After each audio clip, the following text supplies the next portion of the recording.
सर्व अच्युत गोत्रे बंधू आणि भगिनी, त्याचप्रमाणे साधू संतांना दंडवत प्रणाम। आज आपण 151 नंबरच्या सत्संगामध्ये प्रवेश करत आहोत। गेल्या अनेक सत्संगापासून आपण सर्वज्ञ श्री चक्रप्रभूंनी सांगितलेले जे तत्वसिद्धांत आहे, आचार विचार प्रणाली, त्याचं चिंतन करत आहोत।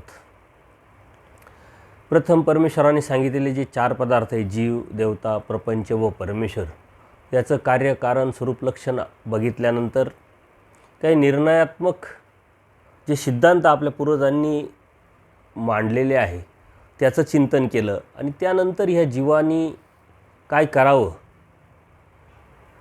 अशी अपेक्षा ठेवून परमेश्वराने सृष्टीची रचना केली, स्वतः अवतार घेतला, वाडोवेळी फिरून आपलं तत्त्वज्ञान सांगितलं, स्वतःची ओळख दिली। त्या आचाराच्या अनुषंगाने चिंतन केलं, कारण आचार आणि विचार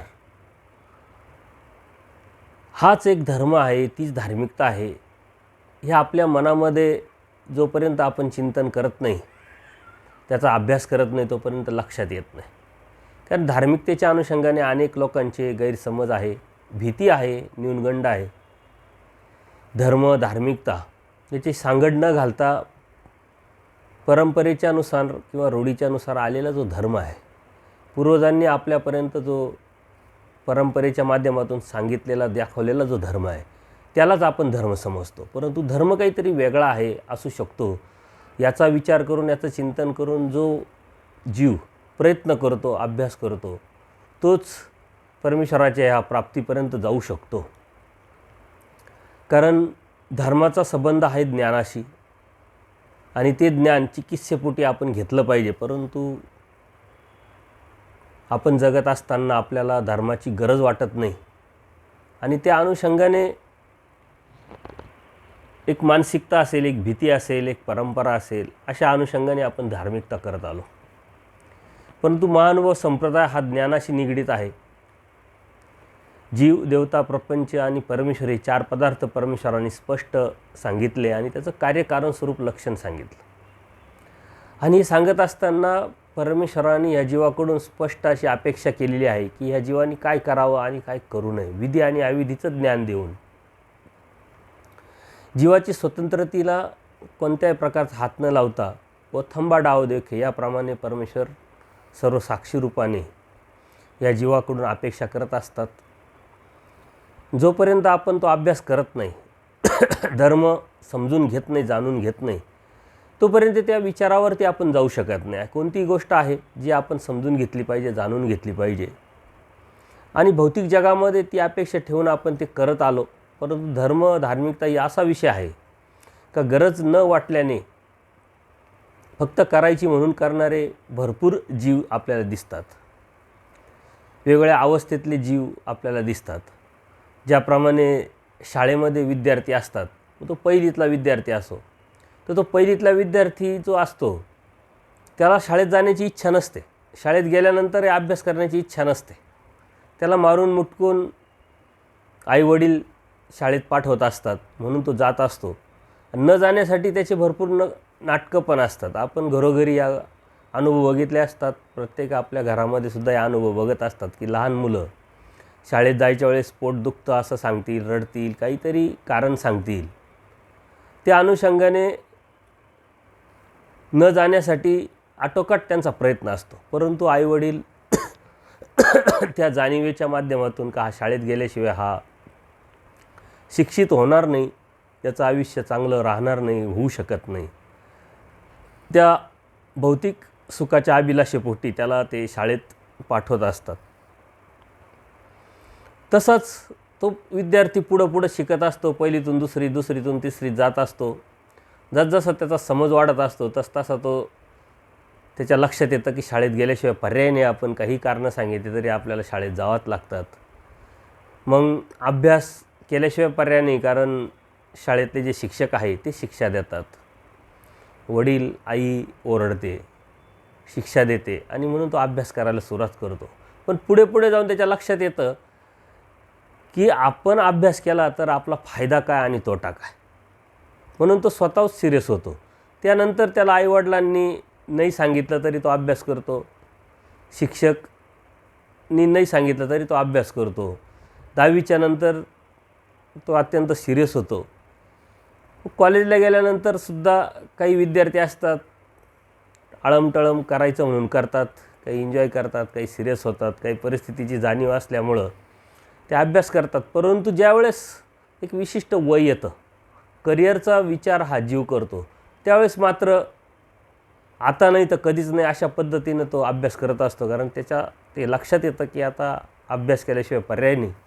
अभ्यास केला आपल्याला चांगली डिग्री भेटेल, नोकरी भेटेल आणि मग आपल्या जीवनामधले जे सुख आहे ते आपल्याला प्राप्त करता येतील, हे त्याला ती जाणीव झालेली असते. आणि त्या जाणीवेपोटी त्याला ती गरज वाटते. आणि म्हणून ज्यावेळेस ग्रॅज्युएट होतो मनुष्य, नोकरीच्या अनुषंगाने जेव्हा तो अभ्यास करतो, तेव्हा आता नाही तर कधी नाही अशा विचाराने तो अभ्यास करत असतो. आपण बघत असतो पेपरमध्ये 24 तासातले 20-20 तास, 18-18 तास, 15-15 तास अभ्यास करणारे विद्यार्थी मग ते कुठंतरी झळकतात. यातून मिळतं काय की भौतिक जगाच्या अनुषंगाने काही पैसा भेटतो आणि त्या पैशाच्या अनुषंगाने जे अन्न, वस्त्र, निवारा या सुखाच्या व्याख्या ज्या जीवानी केलेल्या आहे ते त्याला प्राप्त करता येतात. सांगण्याचं तात्पर्य अध्यात्मामध्ये सुद्धा असंच आहे. कोणीतरी सांगतंय म्हणून, भीतीपोटी म्हणून करणारे लोक आहे, पण जसजशी त्यामध्ये अभ्यास आपण करायला सुरुवात करतो, जोपर्यंत आपण अभ्यास करत नाही, जोपर्यंत त्यात आपण उतरत नाही, तोपर्यंत त्यातलं आपल्याला मर्म काहीच कळत नाही. भीतीपोटी करणारी जी प्रवृत्ती आहे ती आपल्याला खूप मोठ्या प्रमाणात दिसते. परंतु त्यातून आपण जेव्हा बाहेर पडतो आणि ज्ञानवाचक धर्म सांभाळायला किंवा समजून घ्यायला लागतो, त्यावेळेस मात्र ती धर्माची गरज वाटते. आणि धर्माची गरज वाटल्यानंतर त्याच्या लक्षात येतं की आपण धर्माचा अभ्यास केला तर काय फायदा, काय तोटा, त्यातून आपल्याला किती मोठा फायदा होऊ शकतो.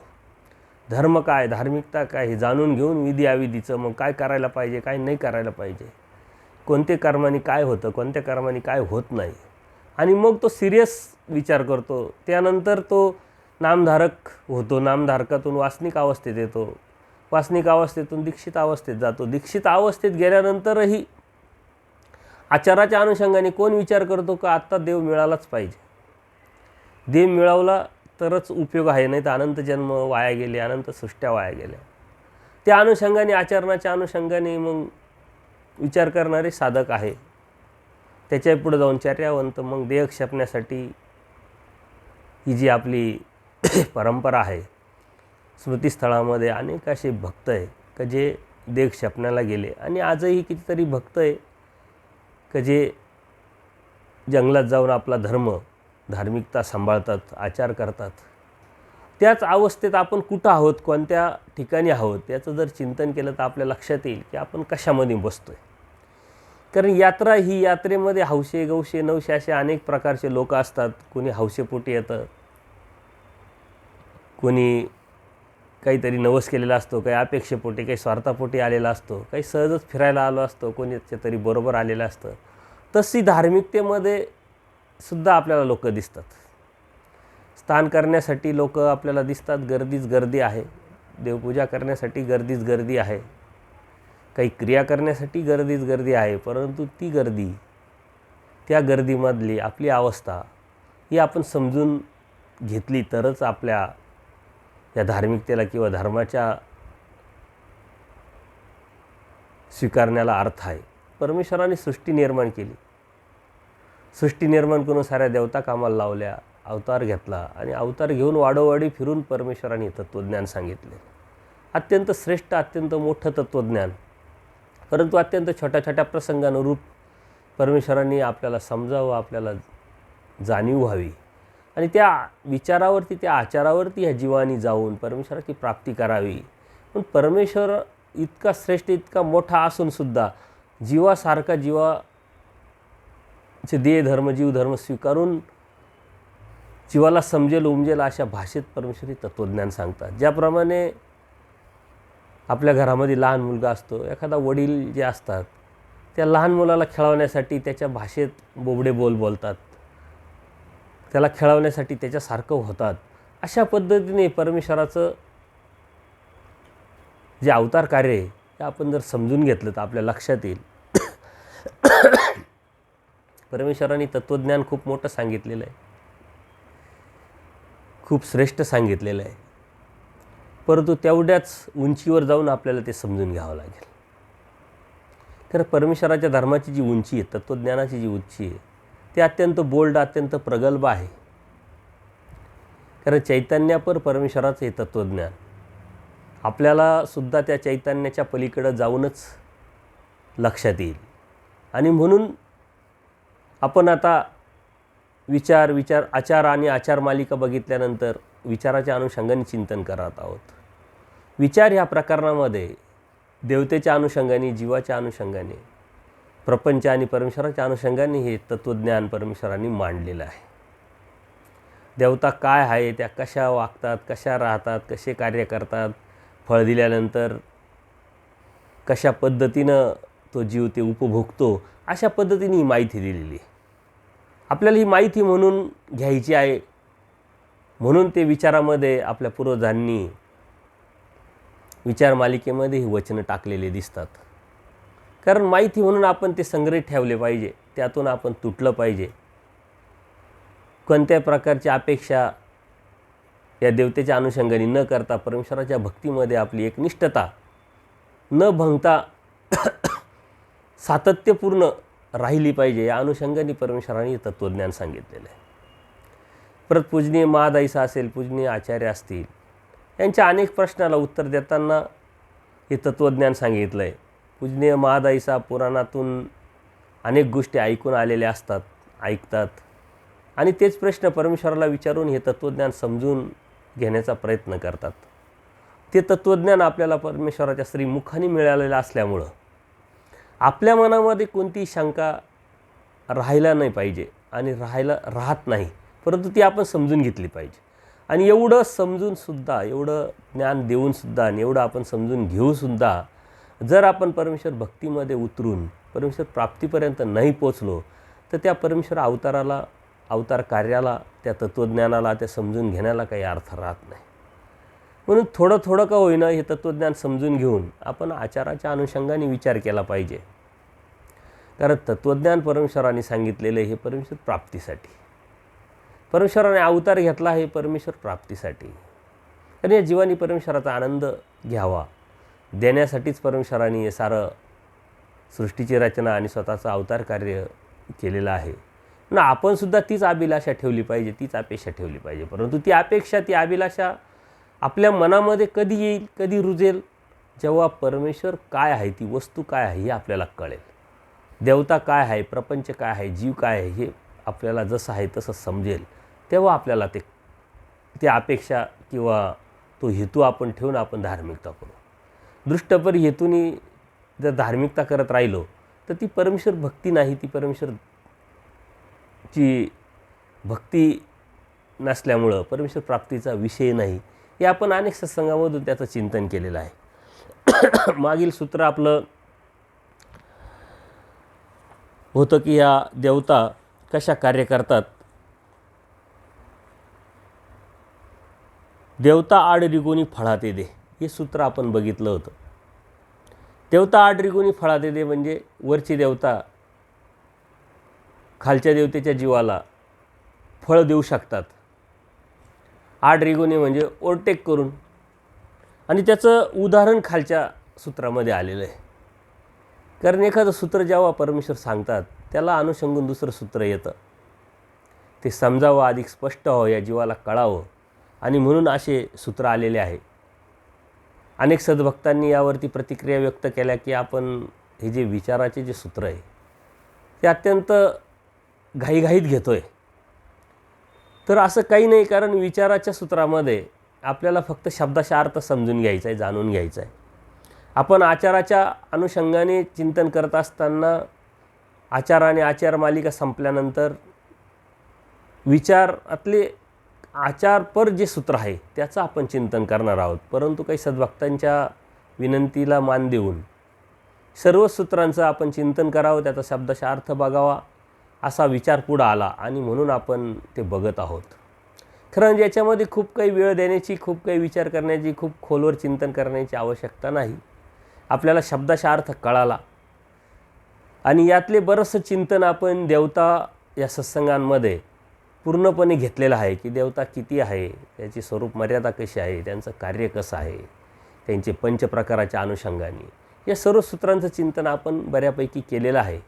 परंतु ह्या वचनांमध्ये अत्यंत खोलवरती याचं चिंतन येतं आणि म्हणून आपण फक्त शब्दाचा अर्थ समजून घेण्याचा प्रयत्न करतो आहे.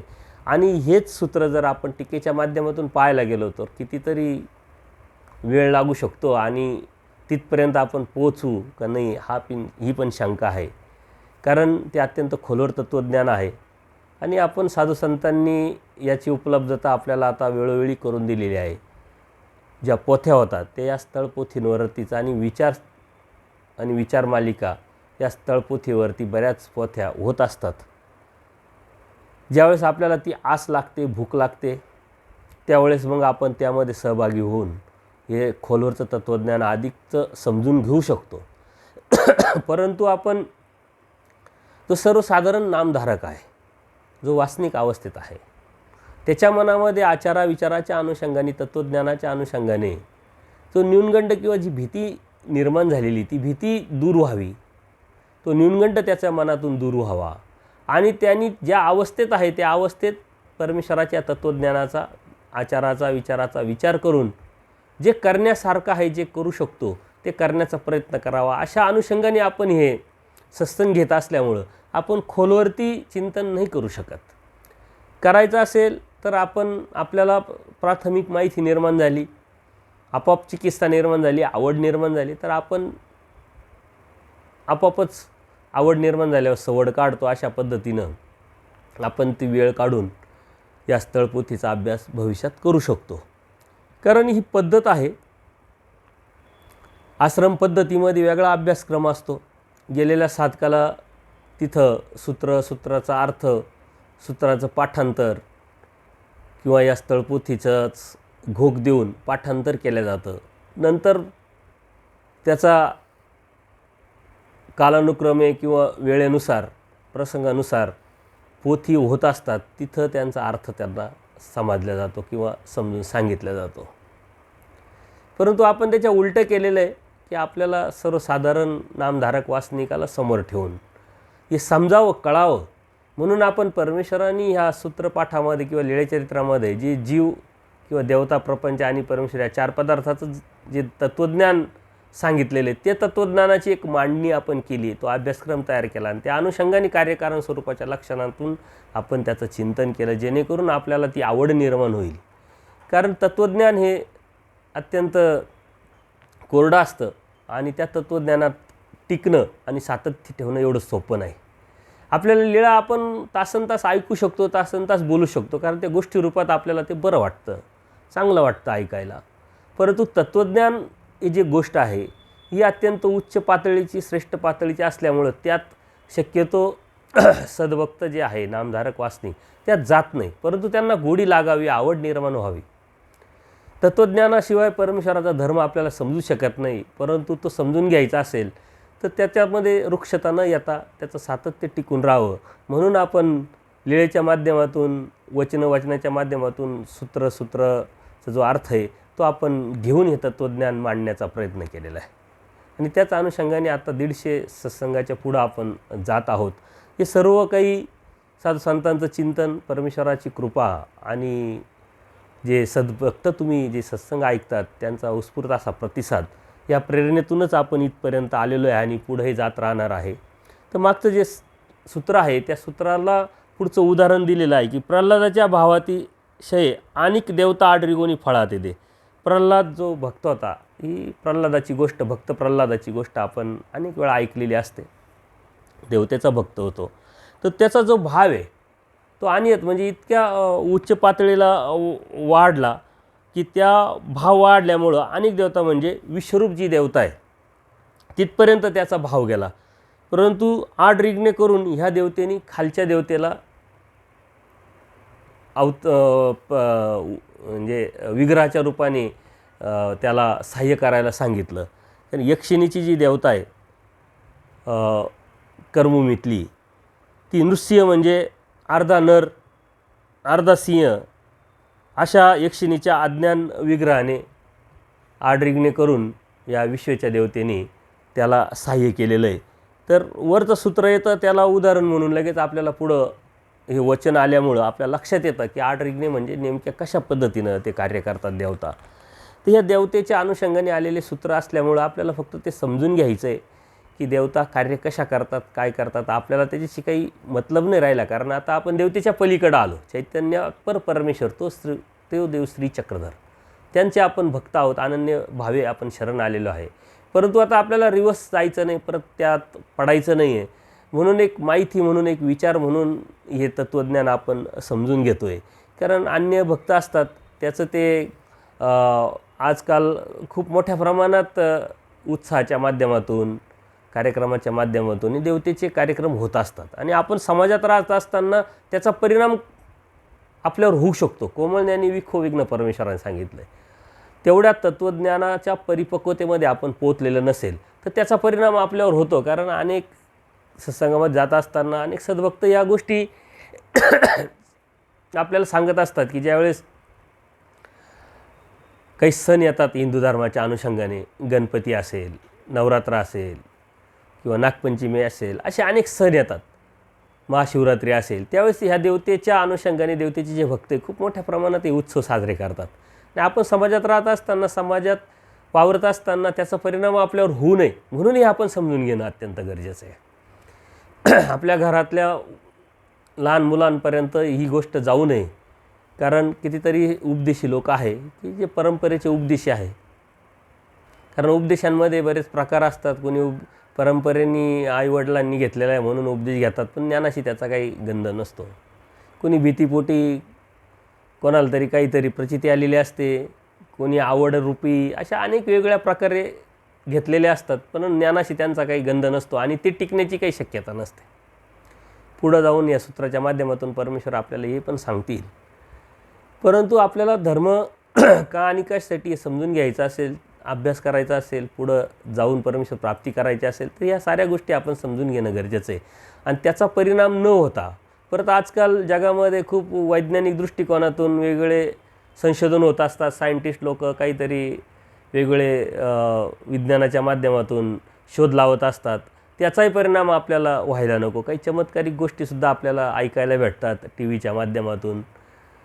तर त्याचा परिणाम आपल्याला न होता आपण या परमेश्वराच्या धर्मामध्ये अनन्य भावे समर्थवादावरती निष्ठा ठेवून सातत्यपूर्ण चालत राहिलो पाहिजे. यासाठी हे तत्त्वज्ञान समजून घेणं हे अत्यंत गरजेचं आहे आणि म्हणून आपण समजून घेतो आहे. नाहीतरी हे तत्त्वज्ञान परमेश्वरांनी अत्यंत प्राथमिक स्वरूपाचं सांगितलेलं आहे. कारण परमेश्वर स्वतःच सांगतात की हे देवतेचं जे तत्त्वज्ञान आहे हे सांगायचं असेल तर पृथ्वी एवढी पाटी आणि मेरू पर्वता एवढा खडूसुद्धा कमी पडेल. परंतु तेवढं तत्त्वज्ञान न सांगता जेवढं गरजेचं आहे, ज्या ज्या अनुषंगाने आपल्याला माहिती म्हणून हवी आहे त्या अनुषंगाने तत्त्वज्ञान सांगितलं आहे आणि त्यातलं तत्त्वज्ञान आपण शब्दाशा समजून घेऊन त्याचं चिंतन न करता पुढे आपल्याला सारखायचं आहे. म्हणून आपण हे समजून घेतो आहे. भावो अनियत फळ दे. भाव जो आहे, अनियत फळ म्हणजे भाव साधण्याचं जे अनुरूप किंवा अमुकच फळ जे आहे हे असा काही नियम नाही म्हटले. श्रद्धेनुसार फळ म्हणून अनियत म्हणजे अनिच्छित. श्रद्धाभाव वाढला तर वरील देवता फळ देत असते. जशा पद्धतीचा भाव वाढला, जसजसा भाव वाढत जातो तसतशी उच्च देवता अभिमान घेत असते आणि त्या जीवाला काळ, क्रिया, द्रव्य यांनी नेमलेल्या जे त्यांनी अर्जिलेलं असतं ते त्याला भेटत असतं आणि ती देवता देत असते. भाव अनियत फळ दे म्हणजे भावाचं असं विशिष्ट हेच किंवा इथपर्यंतच भाव त्यांनी केला पाहिजे असा काही नियम नाही म्हटले. आणि म्हणून त्यात जसा भाव या जीवाचा वाढत जातो तसं त्याला ते फळ भेटत असतं आणि त्या देवतासुद्धा त्यांनी जे अर्जिलेलं आहे ते त्याला देत असतात त्याच्या श्रद्धेनुसार, त्याच्या भावानुसार. आता हे आपण देवता वर्गात बघितलेलं आहे की परमेश्वर अनर्जित दाता आहे आणि देवता फक्त अर्जिलेलंच देत असतं. कर्मवश सकळे पावे. जीवाला नी जे कर्म केलेले आहे त्या कर्मानुसार त्यांनी जे अर्जिलेलं आहे तीच ते देवता देत असतात. देवता कोणत्या नियमाच्या किंवा मर्यादेच्या पलीकडे जाऊन जीवाला काहीच देत नाही. उलट सुख हे चोरून देतात, कमी देतात आणि दुःख पूर्णपणे भोगवतात. हे देवता वर्गामध्ये आपण पूर्णपणे बघितलेले. म्हणून देवता भक्ती का करायची नाही हे आपण समजून घेतलेलं आहे. आणि हेच या सूत्रांच्या वचनांच्या माध्यमातून अधिक स्पष्ट आपल्याला दिसतं. प्रल्हादाच्या कैवारा भूत एक अवतरले, त्याच्या कोपापुर ते चराचर विश्व न पुरे. म्हणजे भक्त प्रल्हादासाठी जे विश्वदेवतेच्या अनुषंगाने आडरिज्ञ करून जी कर्मभूमीची यक्षिणी देवता आहे, ती देवता विग्रह रूपाने प्रगटली, तर तिची शक्ती किती, तिचं सामर्थ्य किती होतं, या अनुषंगाने आपल्याला हे वचन आलेलं आहे.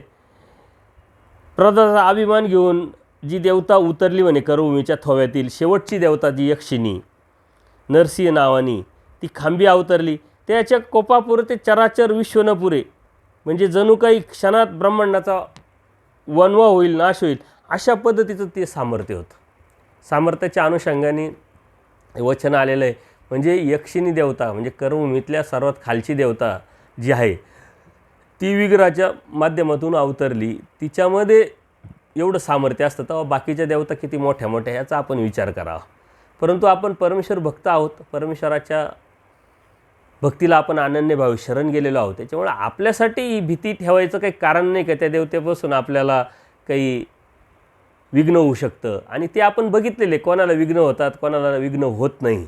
परंतु नामधारक वासनिकांपर्यंत हा गोष्ट येतच नाही. जो शाळेतच जात नाही त्याला नापास होण्याची काय भीती आहे. जो शाळेत जातो, अभ्यास करतो, परीक्षेचा फॉर्म भरतो, परीक्षा देतो, तेव्हा त्याला नापास होण्याची शक्यता असते. आता आपल्यापर्यंत ह्या झळ काही येत नाही म्हणून आपण इमानी इतबारे आपला धर्म अनन्यभावे समर्थवादावरती निष्ठा ठेवून आपण सातत्यपूर्ण ठेवला पाहिजे. जेव्हा आपल्या अवस्था बदलत जातील तसतसे आपल्या रिस्क पण बदलत जाते. आणि आपण एकच करायचं आहे, परमेश्वराची अनन्यभावे शरण जाऊन समर्थवादावरती निष्ठा ठेवून आपली भक्ती करायची आहे. आणि आपली आपली जी धार्मिकता आहे, आपली जी भक्ती अत्यंत सोपी आहे, सरळ आहे. अन्य लोकांना खूप करावं लागतं. बघा, ते अमावस्या पाळतात, पौर्णिमा पाळतात, शुभाशुभ पाळतात, ज्योतिषशास्त्र पाळतात, वास्तुशास्त्र पाळतात, चतुर्थी आली, एकादशी आली, हा सण आला, तो सण आला, कितीतरी पाळतात. परंतु कळत काहीच नाही, भेटणार काय हे समजत नाही. तसं आपलं अत्यंत सोपं, हे काहीच करायची गरज नाही. सकाळपासून उठल्यापासून जेव्हा बी आपल्याला धार्मिकता करायची असली, एक नामस्मरण करणे, परमेश्वराचं एकच ठिकाणी अनन्यभावे शरण गेलेलं असल्यामुळं बाकीचे कोणते कर्मकांड विधी करण्याची गरज नाही. अत्यंत सोपा आणि सरळ आपला धर्म आहे. परंतु तो त्या पद्धतीनं आपण जर समजून घेतला तर आपल्याला त्यावरती निष्ठा बसेल आणि त्या पद्धतीनं आपण चालत राहू. भावाशी काही राहू राहणं असे, परमेश्वराचं ते सूत्र आहे, भाव आहे. तर तो भावाला काही राहू राहणं असे, राव म्हणजे राजा, राणा म्हणजे राजा, अशा पद्धतीनं त्याला विशिष्ट असं कोणी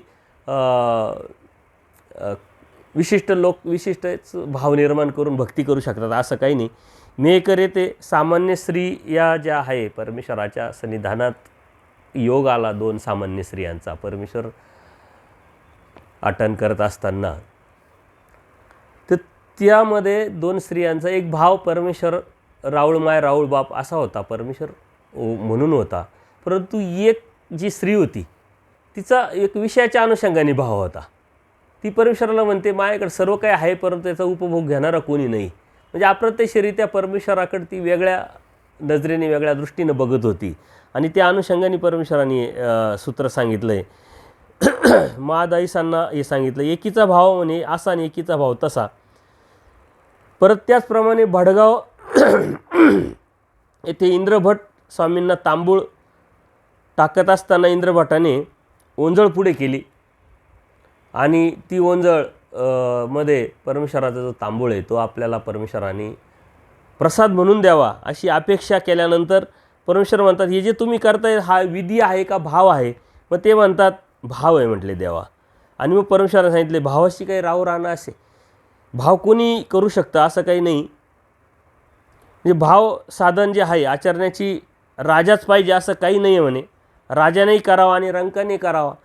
तशी गरीब श्रीमंती किंवा विशिष्ट माणसानीच, विशिष्ट व्यक्तीनीच, स्त्रीनीच, पुरुषानीच भक्ती करावी किंवा भाव निर्माण करावा असं काही नाही आहे. पण परमेश्वराने जीव म्हणून सर्वांना समान अधिकार या ठिकाणी सांगितलेला आहे. काय जीव आणि जीवले आहे काही वेगळा, म्हणजे स्त्री आणि पुरुष काही वेगळे नाही, राजा आणि रंक काही वेगळे नाही. कुणीही याच्यामध्ये उतरू शकतं. आणि परमेश्वराच्या आपण लीळाचरित्रामध्ये गेल्यानंतर तिथं सर्व प्रकारचे भक्त आपल्याला दिसतात. उलट इतका मोठा आपण होऊ नये का परमेश्वराने दर्शन नाकारावं किंवा परमेश्वराची भक्ती करण्याची संधी नाही मिळावी, ते आपण देवगिरीच्या राजावरून समजून घेऊ शकतो. त्या देवगिरीच्या राजाने परमेश्वराकडे 2 वेळा दर्शनासाठी आस ठेवली आणि वेरूळला परमेश्वराकडं दर्शनासाठी जाण्यास निघाले, तर त्यांना अनेक अडथळे आले. परंतु ज्यावेळेस तिसऱ्यांदी तो निघाला निश्चय करून, त्यावेळेस परमेश्वरच तिथून निघून गेले आणि दर्शन नाकारलं. तोच राजा ज्यावेळेस त्र्यंबकला आला तेव्हा देव सिन्नरला होते. सिन्नरला असताना त्या राजाला कळाल्यानंतर तिथंसुद्धा त्याच्या प्रधानाच्या माध्यमातून त्यांनी परमेश्वराला शोधण्याचा प्रयत्न केला, पण तिथंही परमेश्वरांनी दर्शन दिलं नाही. त्याच्या उलट त्या सिन्नरमध्ये आचार्यांचं प्रथम भेट झाली, प्रथम दर्शन दिलं आणि त्यांचं भविष्य परमेश्वराने सांगितलं. तर आपण कोणत्या अवस्थेत असल्यावर परमेश्वर आपल्याला दर्शन देतील, जाणीव करून देतील, प्रचिती करून देतील, नाकारणं नाही, याचा आपण विचार केला पाहिजे. परमेश्वरांनी सांगितलं आहे भावाला काही कोणत्या प्रकारचा विशिष्ट व्यक्तीचा असायला पाहिजे असं काही नाही आहे. भाव व्यभिचार्या, मग कोणी भाव तो पूर्ण करू शकतो का? पण परमेश्वराने स्पष्ट सांगितलं भाव व्यभिचार, भाव जो आहे तो कायमस्वरूपी टिकणारा नसतो. या अनेक वचनांमध्ये आपण किंवा अनेक सत्संगामध्ये याचं चिंतन केलेलं आहे.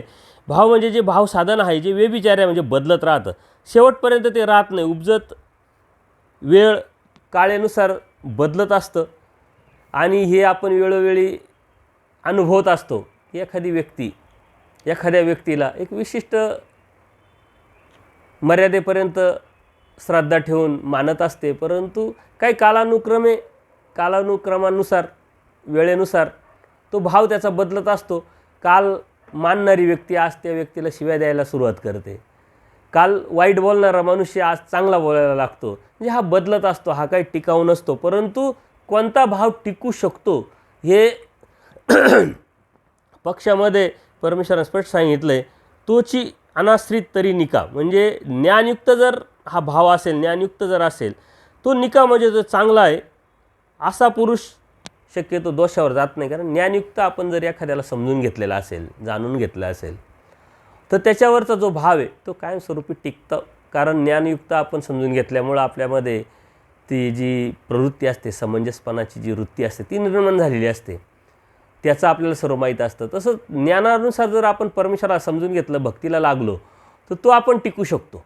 अन्यथा अज्ञानानुसार कधीही विकल्पाला जाऊन ह्या परमेश्वराच्या धर्मापासून जाण्याची शक्यता असते. आणि म्हणून परमेश्वराने वेळोवेळी हे तत्त्वज्ञान वेगवेगळ्या वचनाच्या माध्यमातून आपल्याला सांगितलेलं आहे की परमेश्वर भक्ती जेवढी सोपी तेवढी अवघडसुद्धा आहे.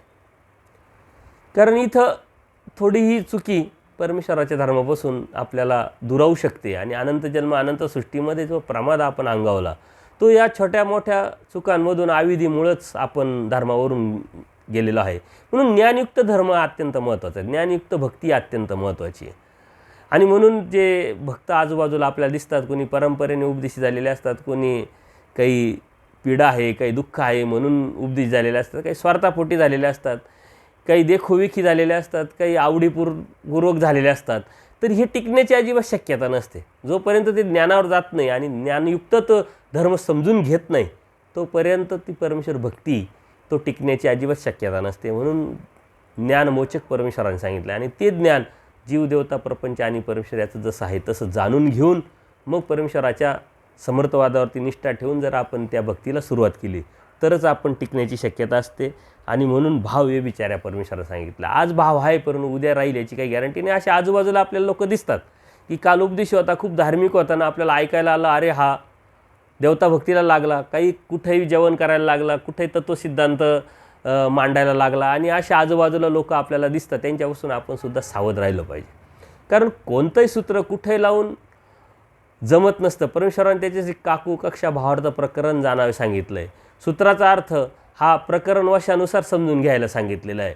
परंतु ते समजून न घेता जर आपण कोणताही अर्थ कुठेही लावायला लागलो तर नक्कीच धर्मापासून जाण्याची शक्यता असते. आणि असे आजूबाजूला लोक भरपूर दिसतात, स्वतःच्या सोक्तीनं अर्थ लावून भ्रमवण्याचा प्रयत्न करतात, कारण ते भ्रमवलेले असतात. त्यापासून आपण सावध राहिलं पाहिजे.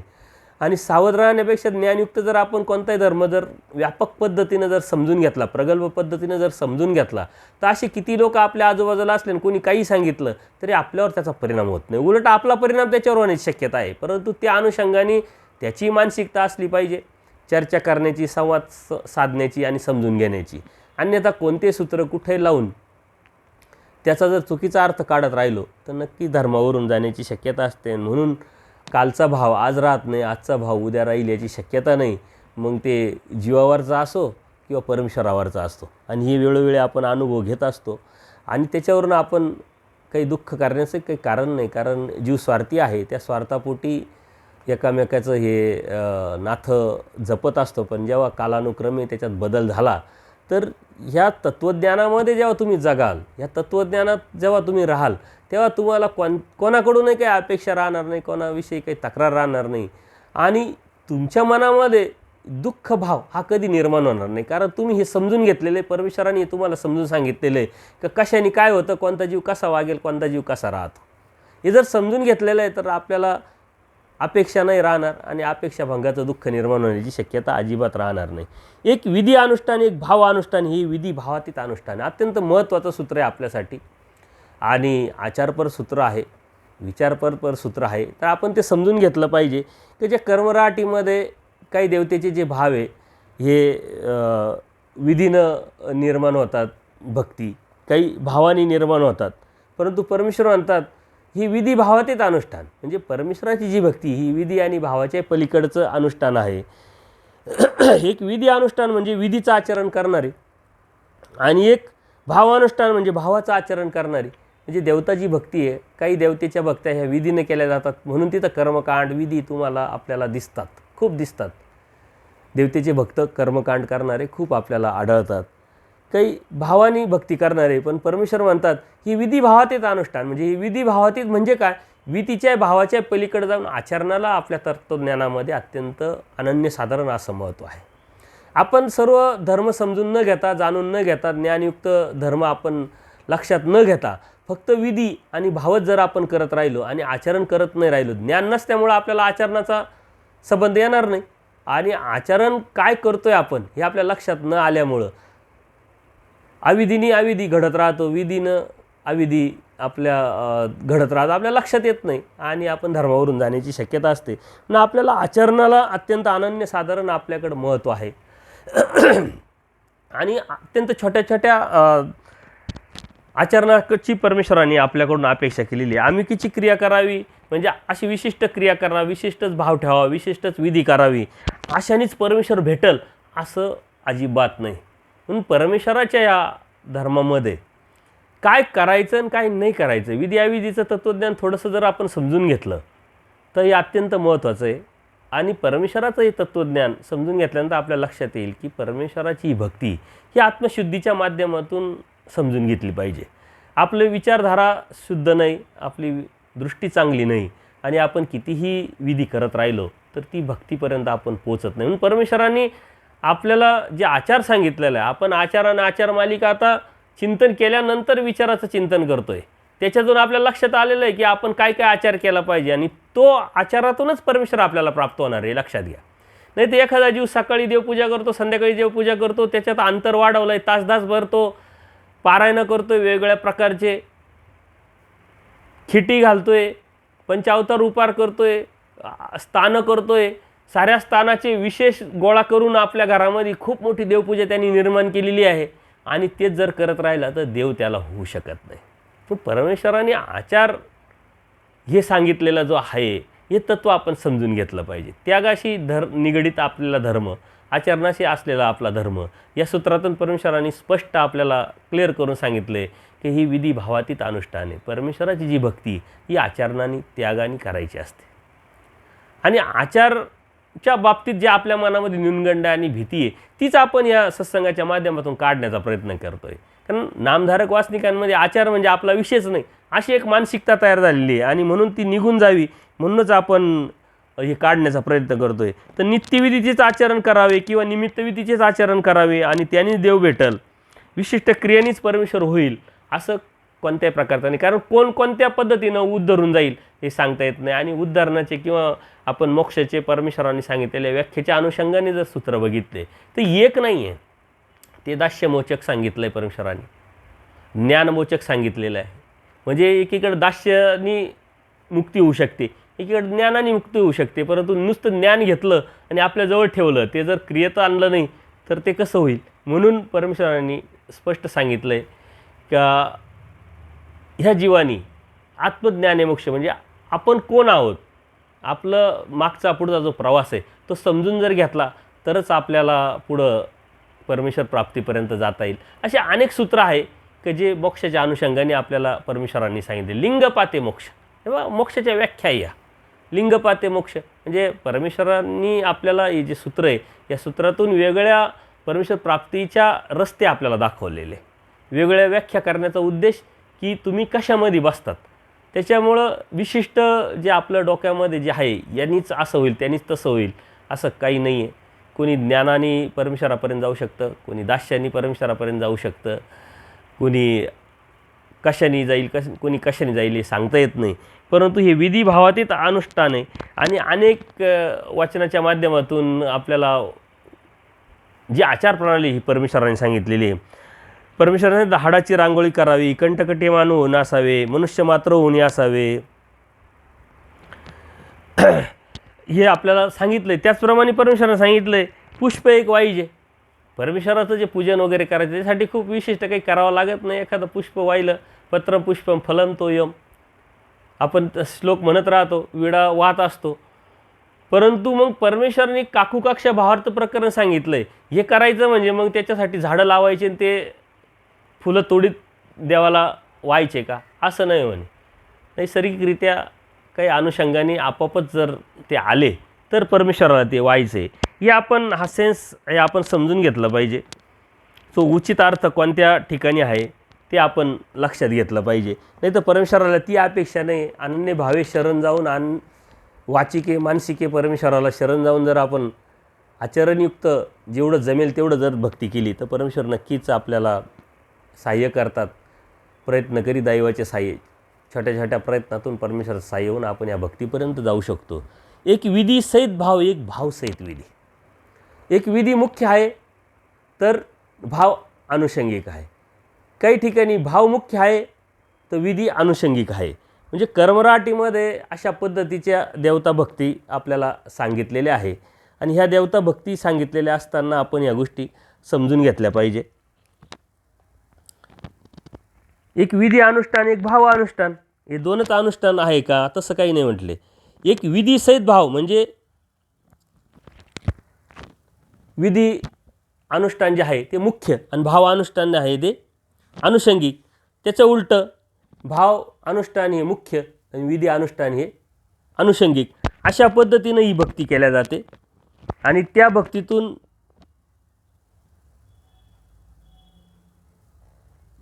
भक्तीतून त्याला जे भेटायचं ती देवता फळ देत असते. तर देवतेची भक्ती कशा पद्धतीनं केल्या जाते हे या सूत्रातून सांगितलं आहे.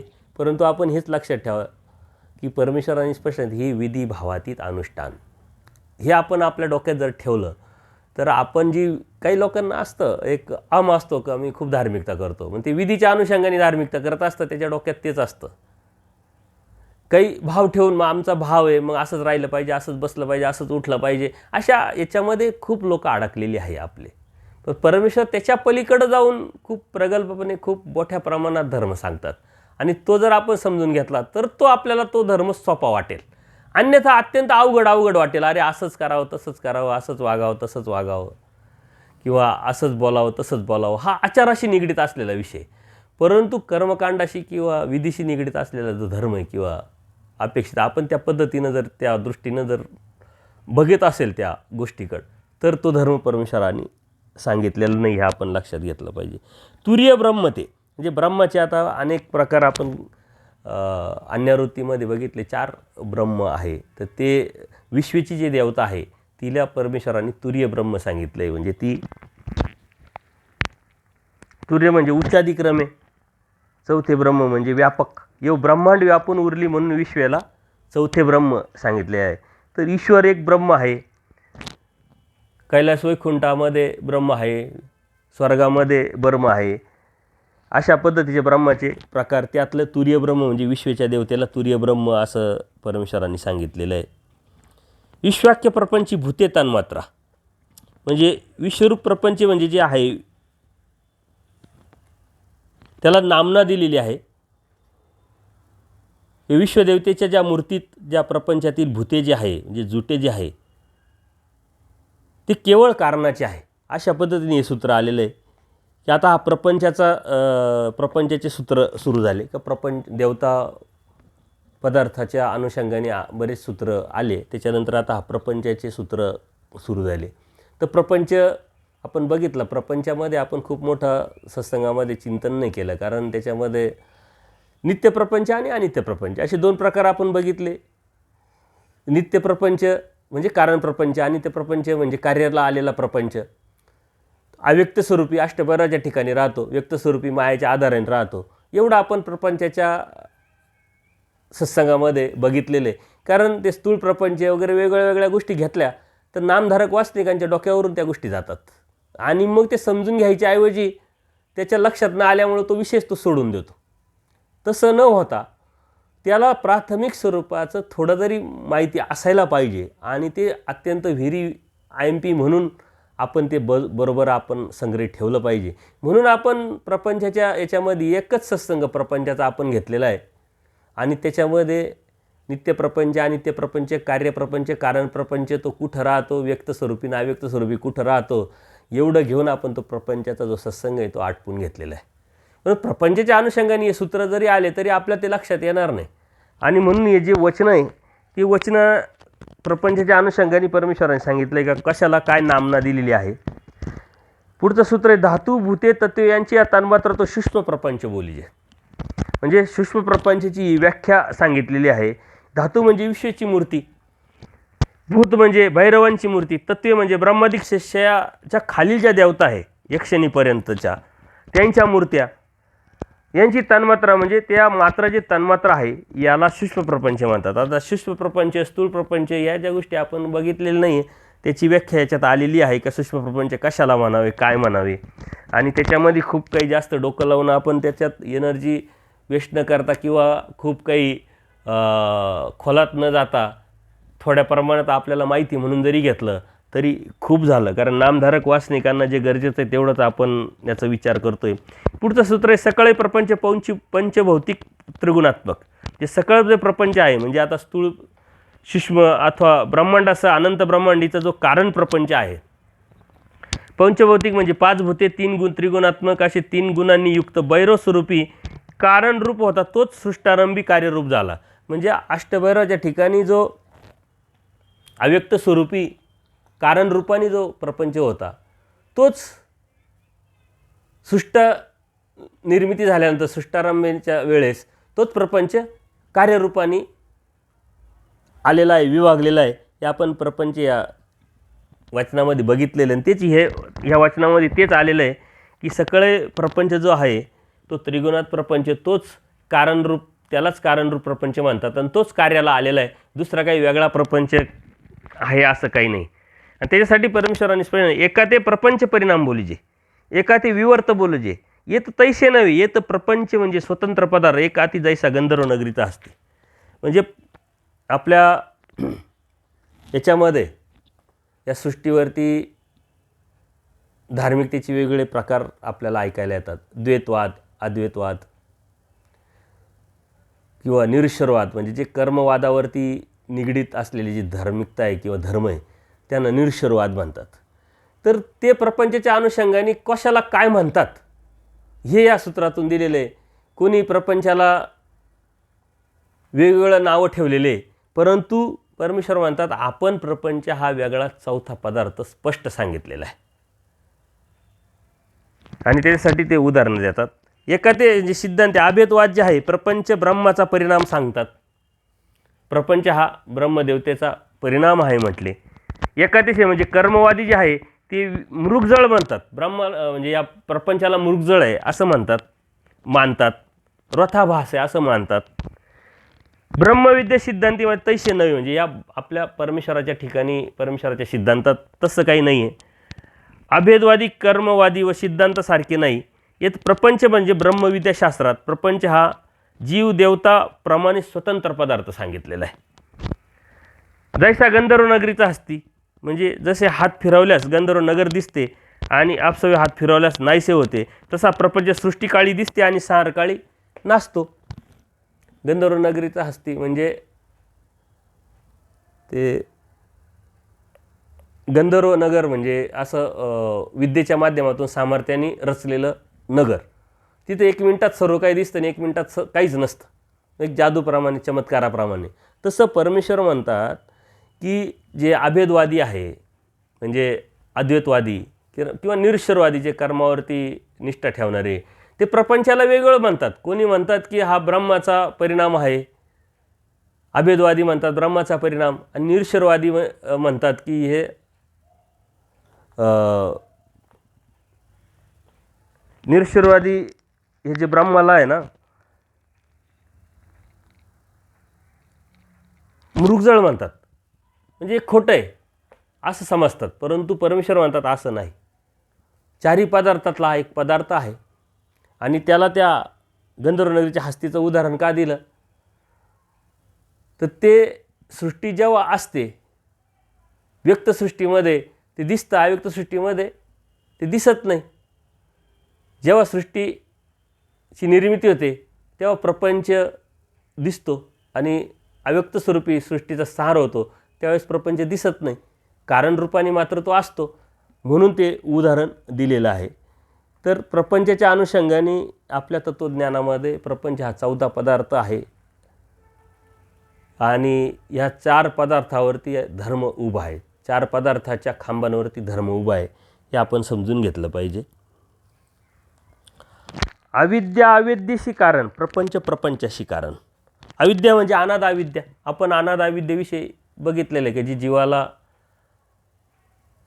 पहिलेपासून म्हणजे अनादीपासूनच, अगोदर नव्हतं असं नाही, तेव्हापासूनच जीवाला चिटकलेली आहे. यो भावरूप अविद्या अविद्येशी कारण आहे म्हणजे. आणि आद्यमळाला हेच कारण आहे, आद्यमळाला बी अविद्याच कारण आहे. प्रपंच म्हणजे विश्वमळ, प्रपंचाशी कारण म्हणजे खालील भैरव मळाला कारण आहे. प्रपंच जो आहे तो विश्वमळ जो आहे तर भैरव मळाला कारण आहे.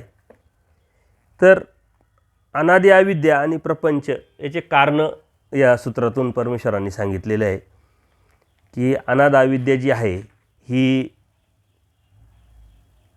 ती भावरूप अविद्या जी आहे ती अविद्येशी कारण आहे, आद्यमळाला कारण आहे. आणि प्रपंचाचे जे विश्वचा जो मळ आहे त्या प्रपंचाला खालील भैरव मळाला कारण आहे, अष्टभैरवाच्या ठिकाणी ते असल्यामुळं. याच्यावरती बरंच चिंतन होऊ शकतं, परंतु कितीही चिंतन केलं तरी तो आपल्याला लक्षात येण्यासारखा हा विषय नाही आहे. अत्यंत मोठा गहन विषय आहे, परंतु तो समजून न घेताय आपण एक प्राथमिक स्वरूपात ते समजून घेतलं तरी खूप झालं. यदनंतर यद तृतस्य ततश्य कारणम, पुढचं सूत्र आहे. यदृश्यते म्हणजे दिसते, समोर जे दिसतंय. ततश्य कारणम म्हणजे तेच कारण आहे, जे दिसतं तेच कारण आहे. येऊ जे पाहिले होते ते नंतर दिसणाऱ्याचे कारण होय. आद्यमळाला आद्यमळच कारण आणि आद्यमळानंतर विश्वमळ दिसतो, म्हणून आद्यमळ कारण विश्वमळ त्याचे कार्य. आद्यमळाला आद्यमळ जे दिसतं ते समोर त्यालाच कारण असतं आणि त्याच्यानंतर विश्वमळ दिसतो, म्हणून त्या आद्यमळानंतर विश्वमळ दिसतो आणि आद्यमळ कारण विश्वमळ आहे कार्य त्याचं. येण्याची क्रमे म्हणजे पुढं जाऊन जे मळ जे आहे देवतेचे मळ क्रमानुसार, तर एक मळ दुसऱ्या मळाला कारण असतो आणि ते पुढं पुढं पुढं सरकत जातं. तर एक मळ दुसऱ्या मळाला कारण. ज्यावेळेस सृष्टीची रचना होते, मायेच्या तमिमातून हा जीव निघतो आणि मग पहिलं जो मळ घेतो त्या मळाला दुसरं मळ कारण होत होत ते मळ तो हा जीव स्वीकारत असतो आणि पुढं प्रपंचात येत असतो प्रवाहसृष्टीमध्ये. प्रपंच व्यभिचार्या, जे प्रपंच जो आहे तो व्यभिचार्या सांगितलं म्हणजे स्थित्यंतर बदलत राहतो, तो लटिक आहे, मिथ्या आहे. आपण बघितलं प्रपंचामध्ये कारणप्रपंच आणि कार्यप्रपंच. कार्यप्रपंच पूर्ण कार्याला येतो आणि तो नाहीसा होतो, म्हणून त्याला अनित्य सांगितलेलं आहे, तो मिथ्या आहे प्रपंच. आणि हे सर्व आपल्याला समजून घेऊन सुद्धा जर आपण त्यात अडकत असेल आणि त्याच्यासाठीच आपलं सारं जीवन व्यथित करत असेल, तर हे समजून घेण्याला काही अर्थ नाही. कारण परमेश्वराने एका सूत्रात सांगितलं, प्रपंच व्यभिचार्य, म्हणजे बदलत असतो. काल तो कोणाचा तरी होता, आज आपला आहे, उद्या तो कोणाचा तरी जाणार आहे. ना आपण जर आपल्या इस्टेटीच्या संपत्तीच्या बाबतीत जरी विचार केला की जी आपल्याकडं आलेली आहे ती काल वडिलोपार्जित होती, नंतर ती आपल्या नावावर आली, आता आपल्यानंतर आपल्या पुढच्या पिढीच्या नावावर जाणार आहे. म्हणजे आपलं काय आहे इथं, तो बदलत राहतो पुढं जाऊन. म्हणून त्याच्यात लागले पण न अटकता आपली परमेश्वरावरती समर्थवादावरती निष्ठा ठेवून आपल्या जीवाचं हित कसं होईल आणि कशातून होईल याचा विचार करून आपण या धर्मातून परमेश्वर प्राप्तीपर्यंत गेलो पाहिजे. आपण खूप भाग्यवान आहे की आपल्याला सारं समजतं आहे, देवाने आपल्याला सांगितलं आहे, बोधरूपी कळवलं आहे.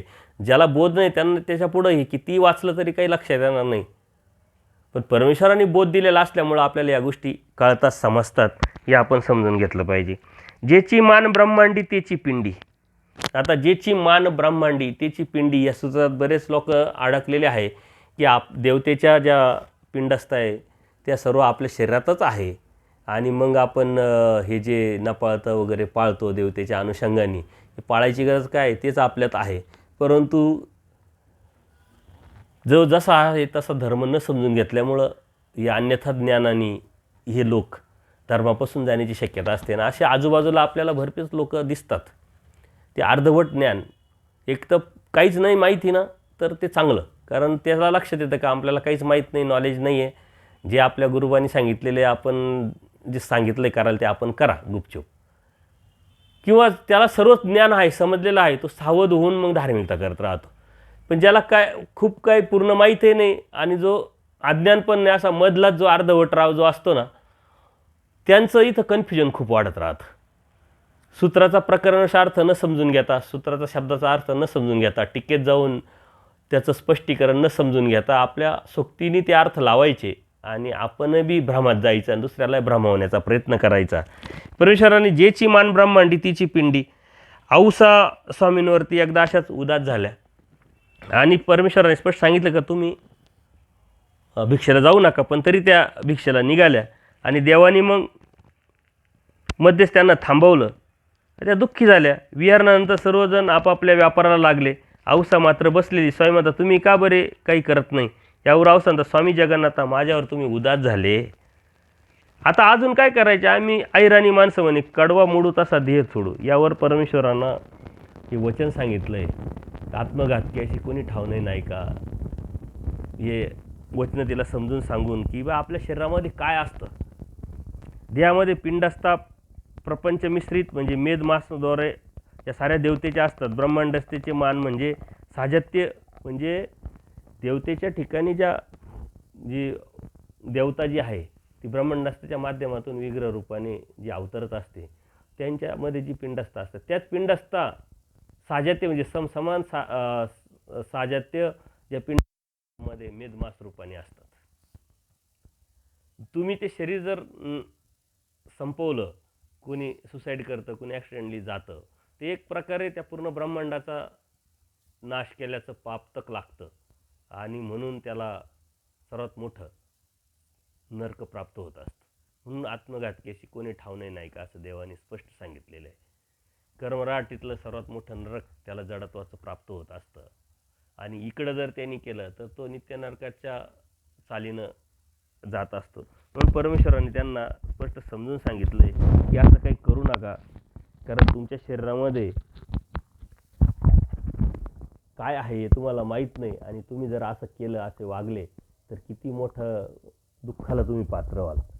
जियाची देवता ब्रह्मांडी तियाची पिंडी. म्हणजे जियाची देवता ब्रह्मांडी म्हणजे जी देवता स्वरूपे ब्रह्मांडस्थ होऊन व्यक्त झालेली आहेत, तियाची पिंडी म्हणजे त्याच ब्रह्मांडस्थेपासून विभागून पिंडस्थ येतात.